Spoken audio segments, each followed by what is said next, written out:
Tudo começou com negação. Gente, não levem a sério, que mané de pandemia, que nada, é só uma gripezinha e vai passar. Mas o ministro da Saúde, o próprio órgão do governo diz que é grave. Troca o ministro.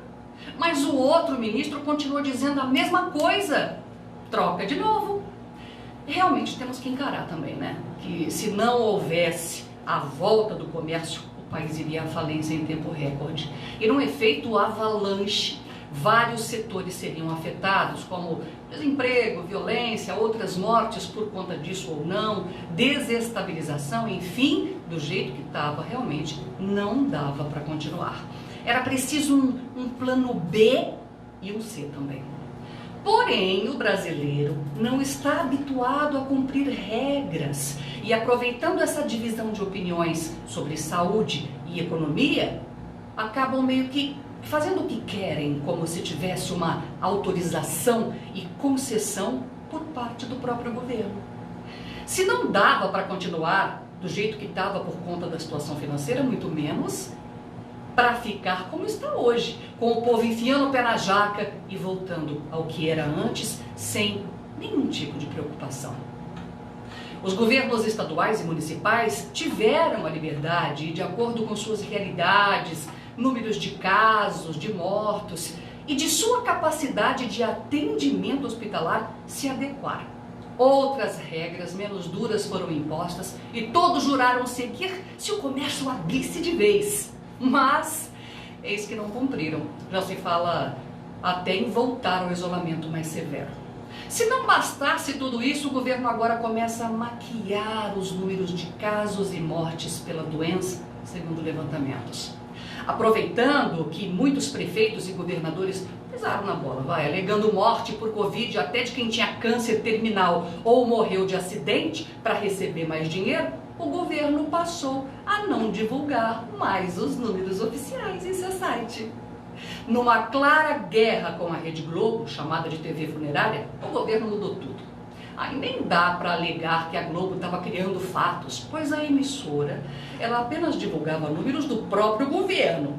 Então, se o fornecedor de informações é o governo, existe o poder de mudar isso. Para não sair a informação no Jornal Nacional, mudaram o horário para a divulgação 10 da noite. Mas aí, o que a emissora fazia? Colocava um plantão. Aí tiraram o site do ar, com a justificativa de manutenção. A Globo foi lá, pegou os dados por dados de todos os estados, somou, chegando ao número que o Ministério chegaria. E não é que esse número começou a divergir, de acordo com o governo federal, para menos, e pelo levantamento da emissora, para mais. Aí o presidente da Câmara, o Rodrigo Maia, ele criticou a alteração do governo na divulgação dos dados sobre o coronavírus, dizendo que, abre aspas, brincar com a morte é perverso. Ao alterar os números, o Ministério da Saúde tapa o sol com a peneira. É urgente resgatar a credibilidade das estatísticas. Um ministério que tortura números cria um mundo paralelo para não enfrentar a realidade dos fatos. Fecha aspas. Essa crise de identidade, de ideais e disputas entre grupos é tão ou mais grave que a própria doença. Óbvio que todos gostaríamos que fosse verdade e que os números estivessem diminuindo e tudo isso acabando de vez. Mas e se não for isso? E se os números forem esses mesmo, ou até maiores? E se essa doença passar a matar mais que o trânsito, que o coração e que a violência? O que está em jogo não é a razão do lado A ou do lado B, é a vida das pessoas. Por isso precisamos de seriedade de ambos, pois se a ideia é não morrer, não interessa qual seja a causa da morte.